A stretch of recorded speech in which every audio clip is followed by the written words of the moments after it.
Hello everyone, welcome to my channel Pharmaceutical Concepts.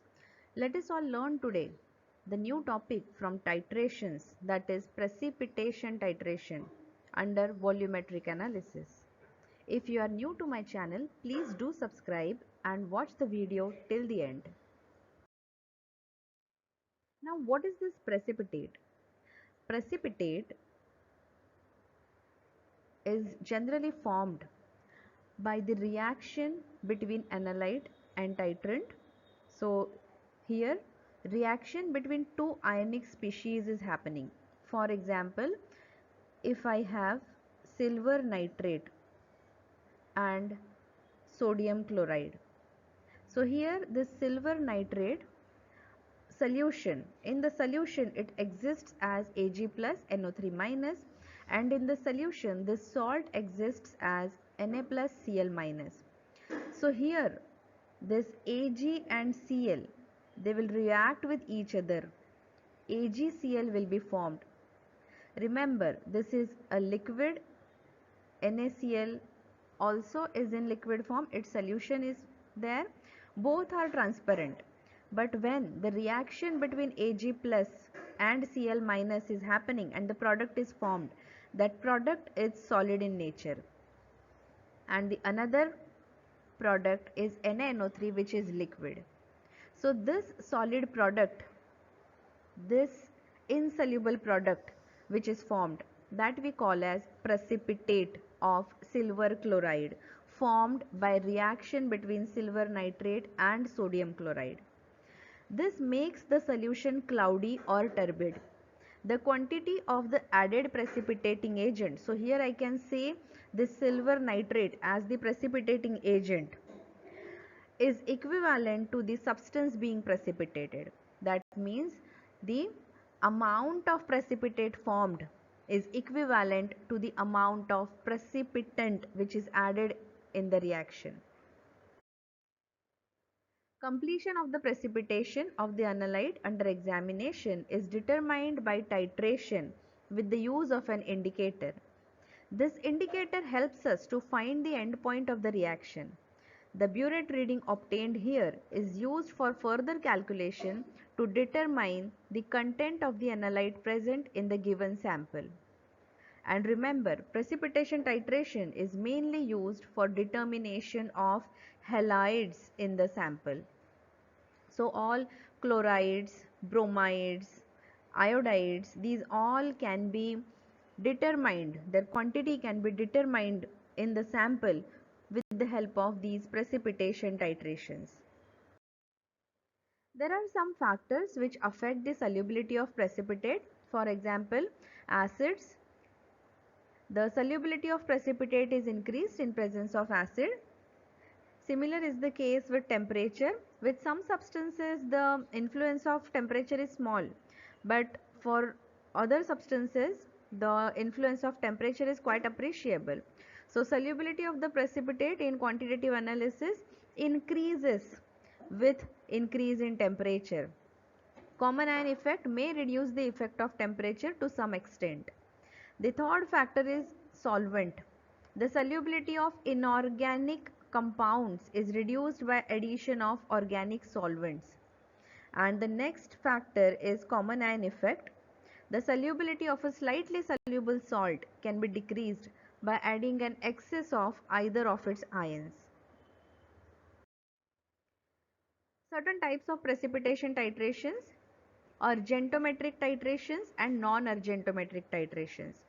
The most widely applicable precipitation titrations involve the use of silver nitrate as the titrant. So this silver nitrate reacts with chlorides, it can react with bromides, iodides, it can react with thiocyanates, and the precipitate, corresponding precipitate would be formed. For example, silver chloride, silver bromide, these will be formed.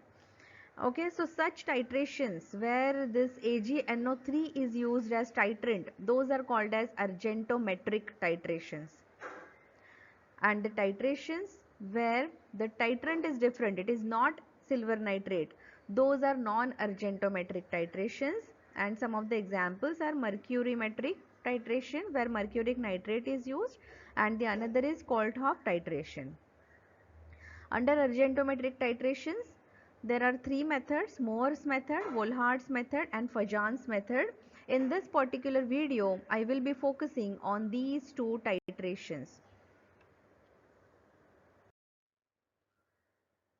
So these are the methods of precipitation titration based on endpoint detection. So let us learn more about it. In Mohrs method, which is a direct titration method. So if this is my setup, in direct titration, silver nitrate solution of certain molarity is taken in the burette. It is my titrant. Okay, this is my titrant because I have taken it in the burette. And the sample solution which I have, that sample solution, my sample is chloride ion. I have to detect the chloride ions. I have to determine quantity. I have to determine concentration of the chloride ions present in the given sample. And here I will also add indicator in the conical flask. So this conical flask contains my sample and indicator, and here, as I have shown you earlier, this Ag plus from AgNO3 and Cl minus from the sample would react, and the solid product, that is the precipitate of silver chloride, is formed. The indicator which is used here is potassium chromate. Now, once all the chloride ions, see, all chloride ions are present in the conical flask, and one by one, or I should say drop by drop, I am adding this AgNO3. This Ag plus is reacting with Cl minus, and the product or the precipitate is formed. But once all the Cl minus from the flask are over, then the next Ag plus which is falling down from the burette doesn't find any chloride ion because there is no chloride ion left now. So this Ag plus will now react with this CrO4 minus. Okay, so here this is the product which is formed by reaction between Ag plus and CrO4 2 minus. Okay, and the end point of the titration occurs when all the chloride ions are precipitated, and the additional silver ions, this is the additional silver ion which reacts with chromate ions of the indicator, it forms red brown precipitate of silver chromate. So this is the end point of the titration. Accuracy of the endpoint in Mohrs method may get affected if pH of the solution is not maintained between 6.5 to 10. At strongly alkaline pH, silver ions may be removed by precipitation with hydroxide ions, and at acidic pH, chromate ions may be removed by an acid-base reaction to form hydrogen chromate ions or dichromate ions, and therefore we have to maintain the pH between 6.5 to 10. So on the same principle, potassium chloride can be acid. In the given sample, how much KCl is present, that can be determined using Mohrs method, which is the direct titration method. So if you see the procedure, we just have to weigh the sample, add some water into it. So a sample solution here is ready. Then I am taking this silver nitrate of 0.1 molarity in the burette, and the indicator which is added is potassium chromate solution, and directly I will titrate. After titration, whatever burette reading I will get, that I will substitute in the factor. This factor calculation I am not covering in this video. In case you require to learn factor calculation, you can let me know, or else I will try to post one more video on the factor calculation, and then directly we can calculate the amount of potassium chloride, that is amount of chloride present in the sample. The next important method is Volhard's method. This is the back titration. In back titration, in my setup, in burette I am taking sodium thiocyanate reagent of the particular molarity, and in conical flask I am taking my sample. Okay, my sample I am taking, but the solution is maintained at acidic pH. Here I am adding excess silver nitrate into it. So here you can note the difference. In Mohr's method, this AgNO3 was present in the burette. In Volhard method, this AgNO3 I am adding in excess in the conical flask itself. And this Fe3 plus is nothing but the ion from the indicator. Okay, so as you can expect, this chloride and this Ag plus from the AgNO3, they both will react with each other and precipitate will form inside the conical flask. Here only the precipitate will be formed. Okay, but remember this AgNO3 which I have added, that is in excess. So some part or some ions of Ag plus will remain unreacted. They will remain unreacted. Okay, so let us see what is happening. So here the reaction between Ag plus and Cl minus is giving me the precipitate of silver chloride in the conical flask.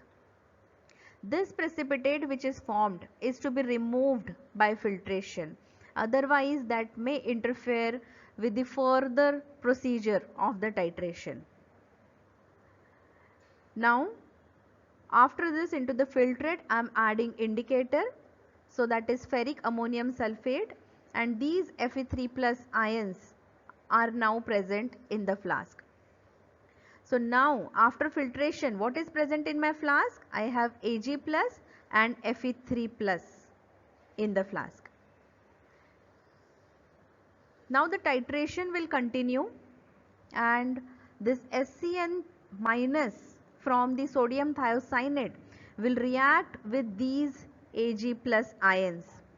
Once all the Ag plus ions have reacted, have been consumed by thiocyanate, it will react with Fe3 plus and the color of the solution will change. So end point is shown by formation of red colored ferric thiocyanate complex over here.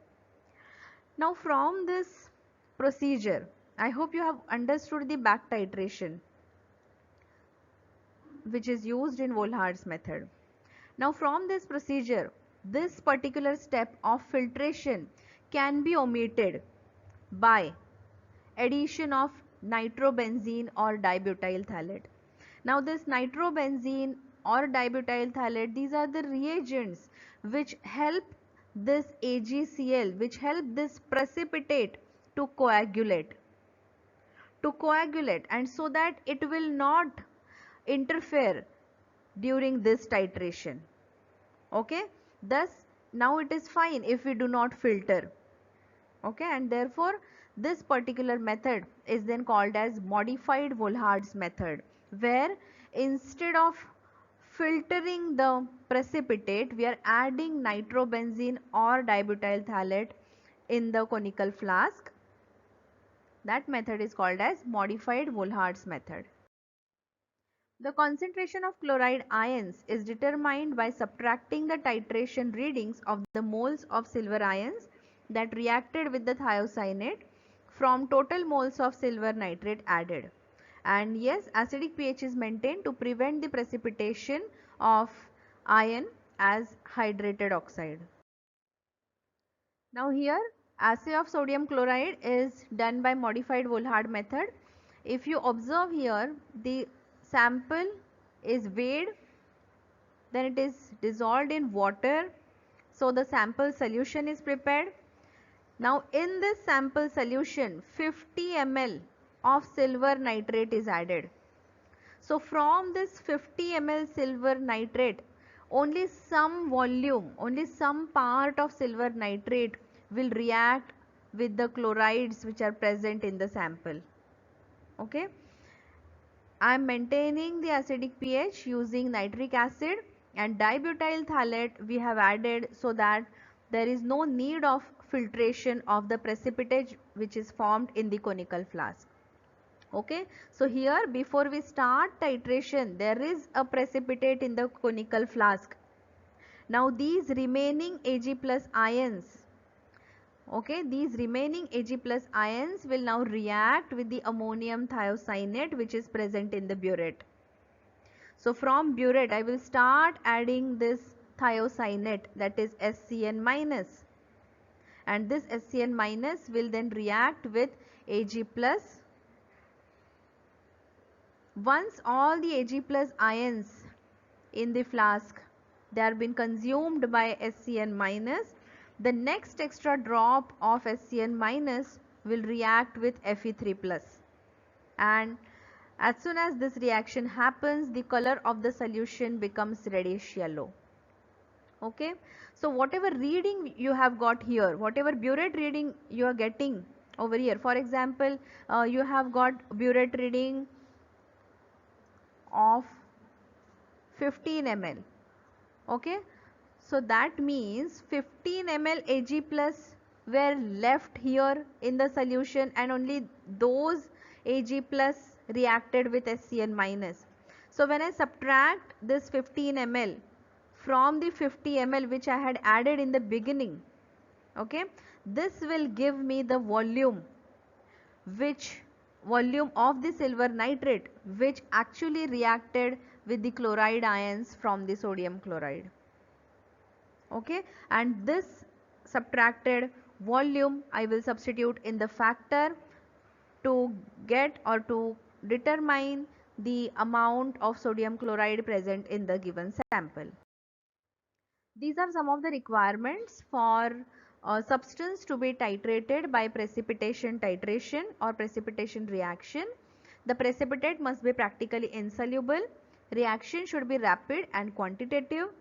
The titration result should not be affected by adsorption or co-precipitation, and it must be possible to detect the endpoint.